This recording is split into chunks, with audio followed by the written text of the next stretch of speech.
Le DaFresh Morning, c'est 104.5 tonnes de bonne humeur. Tous les matins sur Urban FM. La meilleure radio de la capitale. La meilleure radio de la capitale.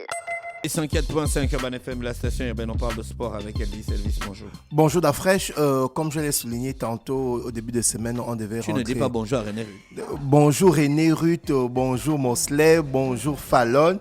Voilà, comme je l'avais souligné. Non, tu ne dis pas bonjour aux auditeurs. Bonjour tout le monde. Bonjour à tous les auditeurs. Comme je l'avais souligné, on va parler de Coupe du Monde aujourd'hui. Mais avant de rentrer dans la Coupe du Monde de football, on va parler de la Coupe du Monde de taekwondo qui se passe du côté du Mexique. Nous avons une dizaine d'athlètes gabonais qui se sont préparés et qui sont du côté du Mexique. Et pour l'entrée en lice, on a eu Teddy Lesakolo dans la catégorie des moins de 80 kilos, qui a eu à passer son premier tour, mais qui a été éliminé au deuxième tour à ce championnat du monde. Et Nancy et Sogué, si je prononce bien, de la catégorie des moins de 57 kilos, qui est sorti au premier tour. Donc, en fait, c'est une compétition où on a certains taekwondoïstes gabonais qui découvrent pour la première fois le haut niveau, comme je l'ai souligné là pour Teddy les Sokolo, les Sakolo se prononcent bien, et Nancy et Sogué. Maintenant, il y a d'autres aussi qui ont l'habitude de la compétition. Donc, hier, mardi 15, on avait l'entrée en liste de Alphonsine, Rita et Dayon qui étaient trop légères face à la Thaïlandaise Tong Chang Sakikwang, si je prononce bien. C'est pas grave, c'est pas les noms des chaînes. donc Nancy dans la catégorie des moins de 62 kilos, donc Alphonsine, Rita et Dayon qui n'a pas pu faire le poids. Donc voici en fait les trois taekwondoïstes gabonais qui ont ouvert le bal, à savoir Alphonsine, Rita et Dayon, Nancy et Sogué et Teddy Lesakolo qui ont ouvert le bal au niveau des athlètes gabonais, et c'est juste Teddy qui est allé au deuxième tour, et Nancy et Alphonsine sont sortis au premier tour dans ce championnat du monde de taekwondo. On espère vivement que Omar Cissé, Anthony Obam, Urgence Mwenga vont relever le niveau et permettre, pourquoi pas, à la Fédération gabonaise de taekwondo d'avoir ses premières médailles. On va rentrer dans la Coupe du monde de football, comme je l'avais souligné. La Coupe du monde va commencer ce 20 novembre. Et pour la petite histoire, il faut connaître comment la Coupe du monde a été créée et qu'est-ce que c'est la Coupe du monde. En fait, la Coupe du monde... Chaque année, tu vas nous parler de ça? Bien sûr. Non, pas chaque année, parce que la compétition se passe tous les 4 ans. Et lorsqu'il y a la Coupe du monde, il faut bel et bien planter le décor. Donc, à l'origine, le mondial de football a été inauguré en 1930 et comportait 13 équipes. Donc, à l'origine, quand la Coupe du Monde a été créée, quand ça a été joué pour la première fois en 1930, il y avait 13 équipes. Et pour ceux qui ne savent pas par rapport aux équipes africaines, la première équipe africaine à jouer le mondial, c'est l'Égypte. Donc, l'Égypte avait joué le barrage face à la Palestine mandataire ancestrale, la sélection israélienne à l'époque, on est dans les années 1930. Donc, du coup, cette sélection des pharaons l'avait remporté 7-1 au Caire et 4-1 du côté de Tel Aviv. Donc, c'est comme ça que l'Égypte a joué pour la première fois la Coupe du Monde en 1934 et s'était fait éliminer en huitième de finale au deuxième tour. Donc, l'Égypte, c'est la première sélection africaine à jouer la Coupe du Monde. Après l'Égypte, on a la première sélection africaine noire à jouer la Coupe du Monde, c'est le Zaïre en 1974. On se souvient du grand scandale où cette équipe avait pris beaucoup de buts au sorti de cette compétition. Donc, ce sont les deux premières équipes africaines à jouer le mondial. Je disais tantôt l'Égypte en 1934 et le Zaïre en 1974. Et lorsqu'on parle de Coupe du Monde, on parle évidemment des équipes qui ont l'habitude de jouer la Coupe du Monde. On est à la 22e édition de la Coupe du Monde et nous avons l'équipe qui a le plus joué de Coupe du Monde et c'est l'équipe la plus titrée, c'est le Brésil. Donc le Brésil va jouer sa 22e édition de Coupe du Monde. Donc depuis chaque année, le Brésil joue. Chaque année, le Brésil est qualifié pour la Coupe du Monde. C'est la 22e édition Et le Brésil est à la 22e édition. Après le Brésil, nous avons l'Allemagne. L'Allemagne qui va jouer sa 20e édition. Et quand on regarde aussi le classement au niveau des équipes qui ont le meilleur palmarès, l'Allemagne arrive en 2e position. Et l'Allemagne aussi est la 2e nation qui joue le plus la Coupe du Monde. Et lorsqu'on regarde la 3e nation à jouer les Coupes du Monde, on remarque que l'Italie en a joué déjà 18. Et dans le classement du palmarès des Coupes du Monde, l'Italie aussi est 3e. Sauf que l'Italie n'est pas qualifiée pour le mondial 2022. Donc ensuite, on a l'Argentine qui va jouer sa 18e édition. On a le Mexique qui va jouer sa 17e édition. On a la France qui va jouer sa 16e édition. On a l'Espagne qui va jouer sa 16e édition. Mais la France joue beaucoup la Coupe du Monde. Bien sûr. Et la France est une grande nation de football. Et on a l'Angleterre qui va jouer sa 16e édition de Coupe du Monde. L'Uruguay sa 14e. La Belgique sa 14e. Et la Suède sa 12e. Elle a participé à plusieurs Coupes du Monde depuis. Oui. Donc le Cameroun, c'est une grande nation de football. Bien sûr, le Cameroun, c'est une grande nation de football. Parce que là, elle est plus de 4 ou 5 fois. Là, je venais de sortir le palmarès au niveau des participations des équipes qui jouent, qui se qualifient à la Coupe du Monde. Donc, on a dit le Brésil, c'est 22 sur 22. L'Allemagne, c'est 20 sur 22. Le Brésil, depuis la création, a toujours été à la Coupe du Monde. Toujours. Et c'est l'équipe la plus titrée. Donc le Brésil, c'est 22 sur 22. Et ils sont déjà sortis au premier tour. Oui, ils sont sortis une fois au premier tour. Les équipes africaines qui ont le plus participé. Les équipes, au niveau des équipes africaines qui ont le plus participé, nous avons le Cameroun. Tu enlèves l'Égypte. L'Égypte est la première équipe à jouer la Coupe du Monde en 1934, mais l'Égypte n'est pas l'équipe africaine qui a le plus joué des Coupes du Monde. Donc la première, on a le Cameroun avec 8 participations. Deuxième, on a le Nigeria avec 6 participations. Troisième, on a le Maroc avec 6 participations. Quatrième, on a la Tunisie avec 6 participations. Cinquième, on a le Ghana avec 4 participations. Ensuite, on a l'Algérie avec 4 participations. On a le Sénégal, l'Égypte, la Côte d'Ivoire, l'Afrique du Sud qui ont 3 participations. Et on a l'Angola, le Togo et le Zaïre qui ont 1 participation. Donc voici le classement des 13 équipes africaines qui ont déjà joué le Togo a joué la Coupe du Monde. En 2006 avec Emmanuel Adebayor. Oui. Donc voici voici les 13 pays africains qui ont déjà joué la Coupe du Monde. Je suis né, on n'a jamais joué la Coupe du Monde. Depuis que le Gabon... On a déjà réglé le problème. Parle-moi avec respect.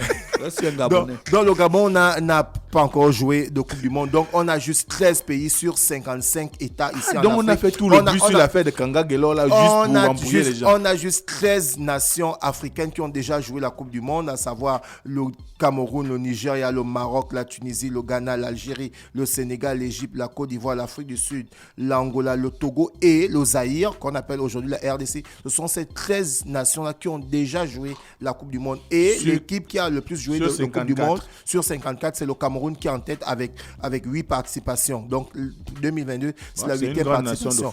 Ensuite, je suis allé fouiller au niveau du palmarès des équipes qui ont le record au niveau des victoires en Coupe du Monde. Donc, on a le Brésil qui a remporté 5 Coupes du Monde, qui en a perdu 2. On a l'Allemagne qui a remporté 4 Coupes du Monde, qui en a perdu 4 aussi. Donc l'Allemagne a joué 8 finales. D'accord, quand tu parles de perdu, là c'est les finales. Ce sont les finales. Donc au niveau du palmarès, le Brésil en a remporté 5. Coupe du Monde a perdu 2 finales. L'Allemagne a remporté 4 finales de Coupe du Monde. En 2014, l'Allemagne avait éteint le compteur du Brésil. 7-1. C'était une catastrophe. C'était une catastrophe. À la première mi-temps, c'était 5-0. C'est-à-dire, lorsque les Allemands ont mis le premier, le deuxième but, le troisième but, Romario pleurait. Le quatrième but, Ronaldo pleurait. Le cinquième but, Pelé a mis les mains à la tête. C'était vraiment... C'était un scandale. C'était un match de tennis. Donc, ensuite, on a l'Italie qui a remporté 4 Coupes du Monde, qui a perdu 2 finales. On a l'Argentine qui a remporté 2 Coupes du Monde, qui a perdu 3 finales. On a la France qui a remporté 2 Coupes du Monde, qui a perdu 1 finale. On a l'Uruguay qui a remporté 2 Coupes du Monde, qui a perdu 1 finale. On a l'Uruguay qui a remporté 2 finales. On a l'Angleterre qui a remporté 1 finale et l'Espagne qui a remporté 1 finale. Maintenant, on a les équipes qui ont le plus perdu. On a la Hollande, les Pays-Bas qui a perdu 3 finales. On a la Hongrie qui a perdu 2 finales. On a la Tchécoslovaquie qui a perdu 2 finales. Et on a la Suède qui a perdu 1 finale. Donc, voici le classement des... Tu n'as pas mis la Croatie? C'est vrai, la Croatie qui a perdu. Oui, la contre- Croatie, qui a perdu contre la France Croatie en en dernière, 2018. la Croatie en dernière position qui a perdu en 2018 face à la France. Donc voici le Étonné, quand même. classement. Il y a le gars là qui joue là-bas, non, le gars qui joue au Real. Là. Bien sûr. Il s'appelle comment? Modric, Modric, qui était Ballon d'Or 2018. Donc voici le classement des équipes les plus titrées au niveau du mondial et les équipes qui ont perdu les finales. Donc toujours dans la Coupe du Monde, je suis allé regarder le palmarès des meilleurs buteurs. Alors le meilleur buteur de l'histoire de la Coupe du Monde, c'est l'Allemand Klose avec 16 buts. Ensuite, nous avons le grand Ronaldo, parce qu'il faut bien préciser, parce qu'on a Ronaldo le Portugais et on a Ronaldo le Brésilien. Donc, le grand Ronaldo, c'est Ronaldo de Sousa Faria qui a remporté la coupe du Monde 2002 avec le Brésil. Parce que Cristiano n'a pas la Coupe du Monde. Non, mais il y a le grand et le petit. Il y a pas de Le grand grand ou petit, Ronaldo. les deux se prénomment Non, le grand Non, mais il y a Ronaldo. le grand. En âge. Le grand Il Ronaldo est plus grand en que lui âge. en âge. Et au niveau du palmarès, le grand Ronaldo, c'est 2 Coupes du Monde, 94 et 2002. Ah, Donc, vous négligez trop Cristiano. non, on ne néglige pas Ah, Cristiano, mais mais après, c'est le plus grand marqueur de l'histoire du football. On va le négliger comment? non, c'est clair. Donc, le top des buteurs, C'est on a, l'être humain qui a le plus marqué de buts. évidemment, donc on a Klose qui a 16 buts. On a le grand Ronaldo, le Brésilien, Depuis qui a 15 buts. depuis le On a Néandertal. Gerd Müller. Gerd Müller qui a 14 buts. On a Juste Fontaine, le Français, qui a marqué 13 buts en une édition de Coupe du Monde. En fait, c'est le meilleur buteur de l'histoire d'une Coupe du Monde. Juste Fontaine qui en a marqué 13. Au cours d'une seule Coupe du Au Monde. cours d'une seule Coupe du Monde. Ensuite, on a en 5e position le roi, si je prononce bien le nom, Donascimentos Pelé.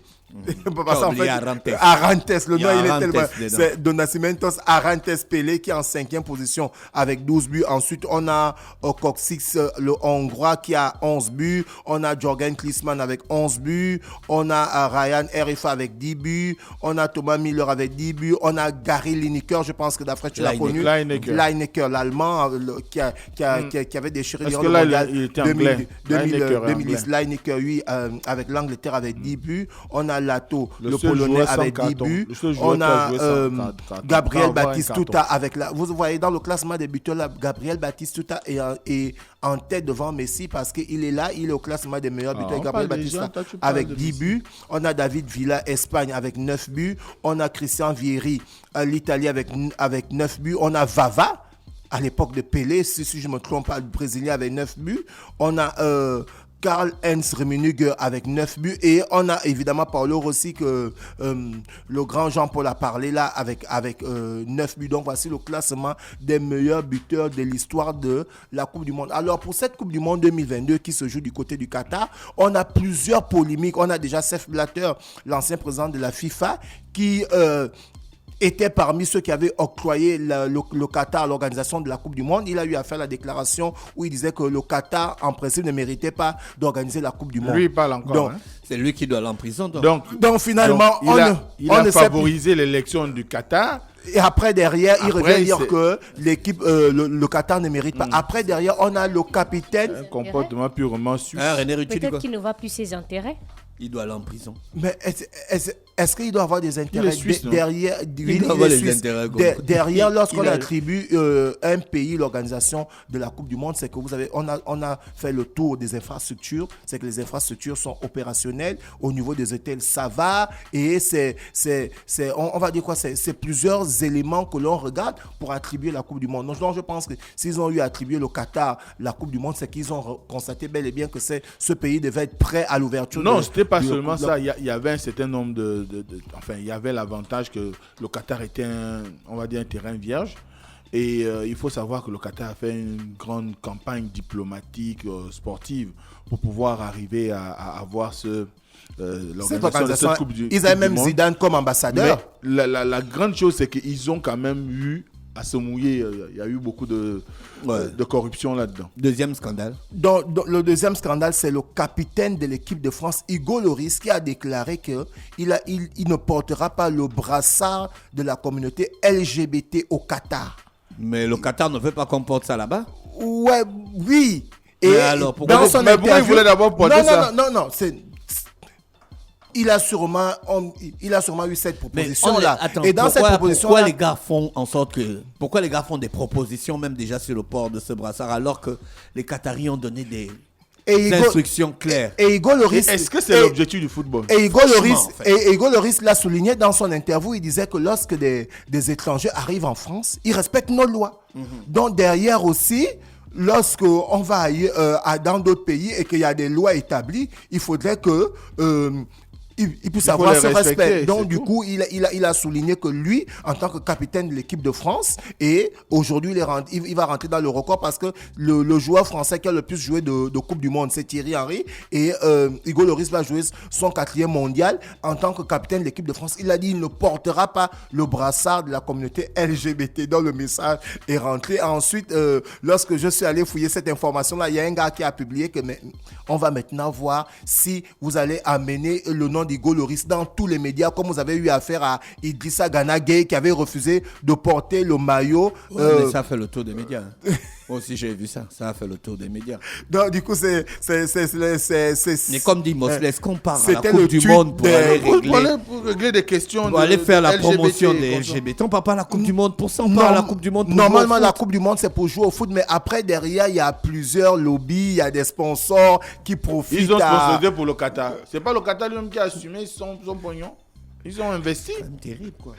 On va jouer au foot. Vraiment. Après, Donc, on pourra régler ça une autre fois. Une La autre Gay fois. Pride ou bien, je sais pas, un truc comme ça. Bon, après, là, c'est sûrement que la communauté LGBT veut se retrouver un peu partout. On ne sait pas. Bon, en tout cas, Hugo Lloris a dit qu'il ne portera pas le brassard. Ceux qui sont au Qatar leur ont demandé qu'ils veulent cette campagne. Ouais, mais pour le temps d'une petite Coupe du Monde, on peut se passer de ça. Ça ne veut pas dire qu'ils ne seront plus qu'ils sont. On n'a pas dit qu'ils ne méritent pas qu'on fasse leur promotion. En fait, c'est ça le truc. Mais c'est que le S'ils moment ne sont pas au Qatar, et le ce pays, sera pas un problème. les lois et les coutumes du pays ne le permettent Ce ne pas. sera pas un Donc, problème humanitaire. Ils pourront reprendre les activités après. Bien sûr. On aura oublié le Qatar. On va rentrer dans le second scandale. Là, c'est un scandale vraiment qui fait couler beaucoup d'encre et de salive. C'est incroyable. En fait, la publication vient de Le Meilleur du Football, qui est un site vraiment accrédité. Et il y a d'autres médias qui ont relayé l'information. L'intendant des Black Stars du Ghana a oublié les maillots de la sélection ghanéenne au Ghana. Ah, ça, c'est Mais il bien. peut La prendre Coupe un du Monde avion, n'a il pas repart. encore commencé. Non, après, il ne s'arrête pas là. En fait, le gars souligne, le staff souligne que le service postaux ghanéen est d'une lenteur pas possible. Donc, s'il passe par les services postaux du Ghana, les maillots vont arriver après leur première Mais ils rencontre. passent pas DHL. Mais même Bien la FedEx. Non, même avant eux. Ou bien lui-même, il prend l'avion, il va soulever ça. Attends, c'est une question. Ça concerne le pays, non? Le chef de l'État met à disposition le jet de Toi, l'État. tu es vraiment un Gabonais. Petit truc, le chef de l'État. Vraiment, ça, c'est les Gabonais, quoi. Bien sûr. Petit truc, le chef de l'État. Oula. Tu as le réflexe du Gabonais. Dès qu'il y a un petit truc, le On chef de appelle le l'État. Djadji.